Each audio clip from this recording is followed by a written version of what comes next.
Hello friends, आप सभी को मेरे चैनल पर स्वागत है। आज की इस वीडियो के टॉपिक में पिटोनिया की कटिंग को कब और किस तरीके से ग्रो किया जाता है। इन पौधों को कटिंग से ग्रो करने के लिए किस तरीके से मिट्टी होना चाहिए जो कि कटिंग बहुत आसानी से ग्रो हो सके, बहुत जल्दी ग्रो हो सके। उसके अलावा इन पौधे पर लगातार फूल लेने के लिए पौधों को किस तरीके से देखभाल करना चाहिए, आज की इस वीडियो में आप लोग के साथ में शेयर करूंगी। जैसे कि फ्रेंड, पिटोनिया एक विंटर सीजन फ्लावर प्लांट है। विंटर की शुरुआत में ही इन पौधों को अगर ग्रो करते हैं, मई जून मंथ तक लगातार फूल देखने मिलती है। पिटोनिया जैसे पौधों को सीड से भी ग्रो कर सकते हैं, कटिंग से भी ग्रो कर सकते हैं, बहुत आसानी से ग्रो हो जाती है। अभी इस विंटर सीजन में पिटोनिया में बहुत सारे कलर वैरायटी देखने मिलती है। उसके अलावा पेटल वैरायटी भी देखने मिलती है। इस मौसम में आप अपनी गार्डन में इन पौधों को लगाए होंगे। एक पौधों से ढेर सारे पौधा बना सकते हैं। अगर आप पिटोनिया जैसे पौधों को कटिंग से ग्रो करना चाहते हैं तो इन पौधों को विंटर सीजन में कटिंग से ग्रो करना चाहिए। जैसे कि नवंबर मंथ से लेकर फरवरी मंथ तक इन पौधों की कटिंग ग्रो कर सकते हैं। इस मौसम में पौधा बहुत जल्दी ग्रोथ पर आ जाती है। पिटोनिया में देसी वैरायटी और हाइब्रिड वैरायटी देखने मिलती है।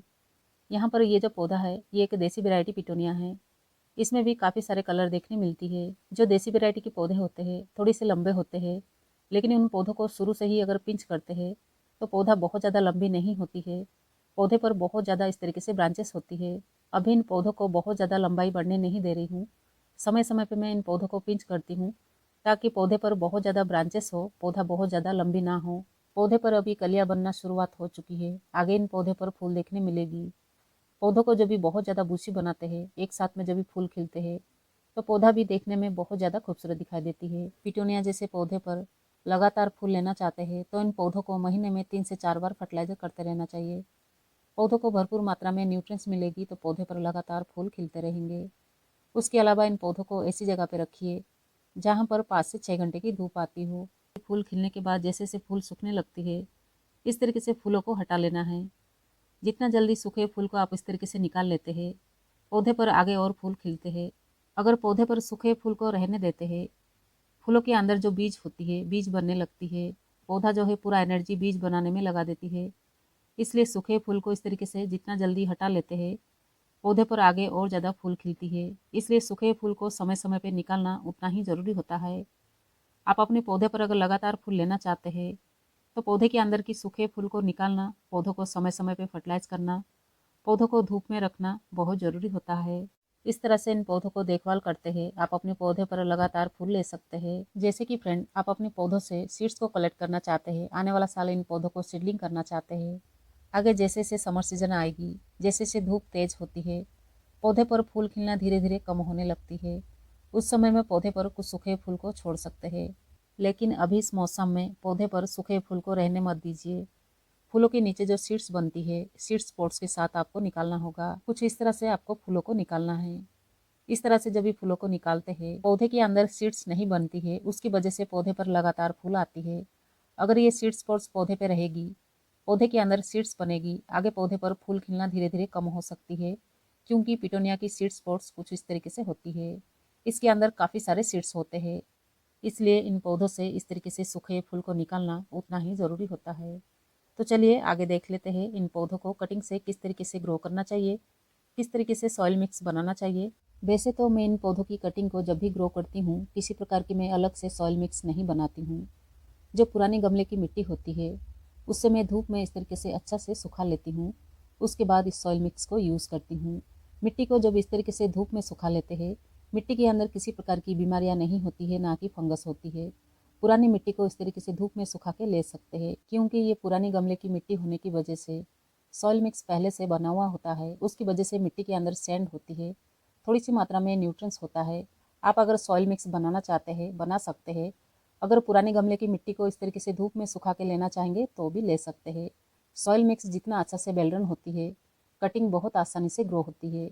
मैं इसी तरीके से सॉइल मिक्स में कटिंग लगाती हूँ या फिर सीडलिंग करती हूँ, मुझे काफ़ी अच्छा रिजल्ट देखने मिलती है। अगर आप कटिंग ग्रो करने के लिए सॉइल मिक्स बनाना ही चाहते हैं तो कुछ इस तरीके से सॉइल मिक्स बना सकते हैं।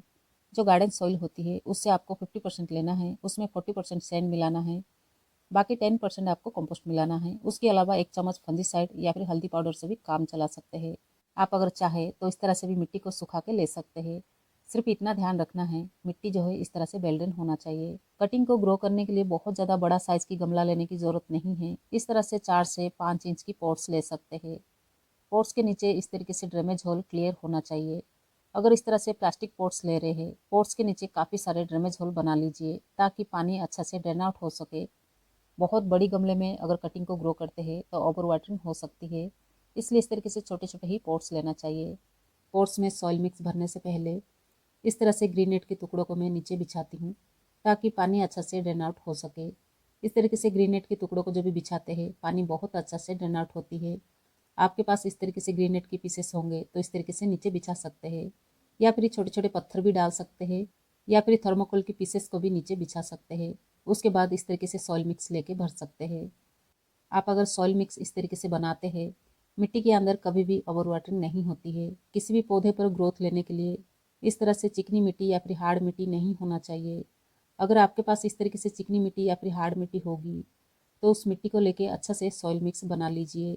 उसके बाद पौधों को ग्रो कर सकते हैं। लेकिन इस तरह से हार्ड मिट्टी या फिर चिकनी मिट्टी में डायरेक्ट अगर पौधों को ग्रो करेंगे, पौधा जो है ग्रोथ नहीं हो पाती है। इसलिए किसी भी पौधे पर हेल्दी ग्रोथ लेने के लिए आपको अच्छा से सॉइल मिक्स बनाना होता है। कटिंग ग्रो करने के लिए आपके पास जो पहले से पुरानी पौधा होती है, पुरानी पौधे की इस तरीके से ब्रांचेस को आपको कट करके लेना है।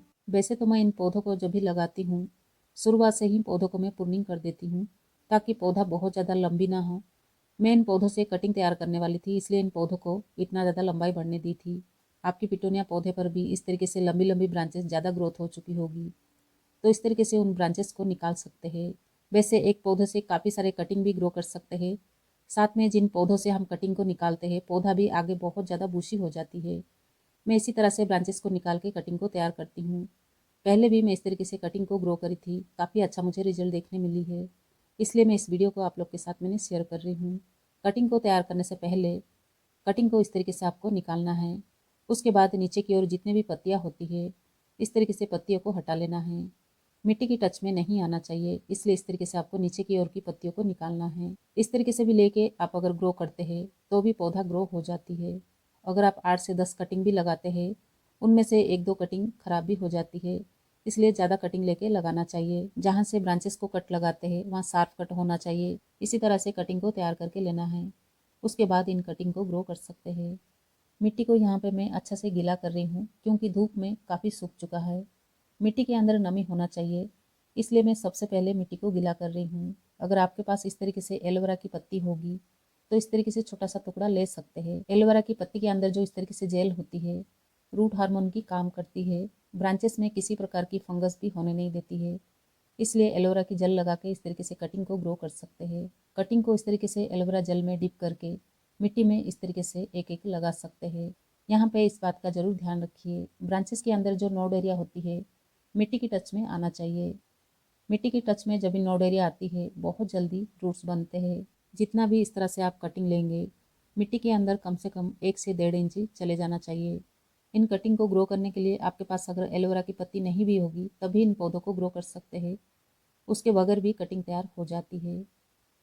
कुछ दिन पहले इन पौधों को मैं कटिंग से ही ग्रो करी थी। हर गमले में इस तरह से मैं 3 से 4 कटिंग को ग्रो करी थी। यहाँ पे पौधों को देख सकते हैं। इसी तरह से पुराने पौधों से ब्रांचेस को निकाल के आप जितना पौधा बनाना चाहते हैं बना सकते हैं। विंटर सीजन फ्लावर प्लांट होने की वजह से इन पौधों को जब भी आप कटिंग से तैयार करना चाहेंगे, नवंबर मंथ से अगर कटिंग से तैयार कर लेते हैं तो काफ़ी लंबे समय तक फूल ले सकते हैं। कटिंग को इस तरीके से जब भी ग्रो करते हैं, शुरुआत में 1 सप्ताह 10 दिन सेमी शेड एरिया में रखना है। उसके बाद 6 से 7 घंटे की धूप में रखना है। यहाँ पे पानी का भी जरूर ध्यान रखिए। मिट्टी में कभी भी ओवर वाटरिंग नहीं होना चाहिए, ना कि मिट्टी को सूखने देना है। इसी तरह से आपको ध्यान में रखना है। अच्छा से जब भी पौधा ग्रोथ पर आने लगे, उसके बाद उन पौधों को दोबारा आप रिपोर्टिंग कर सकते हैं। अच्छा से सॉइल मिक्स बना के जब भी पौधों को दोबारा रिपोर्टिंग करेंगे, प्रूनिंग करेंगे, फर्टिलाइज करेंगे, पौधा काफ़ी हेल्दी तरीके से ग्रोथ होगी। तो चलिए फ्रेंड, आज की इस वीडियो को यहीं ख़त्म करते हैं। वीडियो पसंद आई हो वीडियो को लाइक करना ना भूलिए।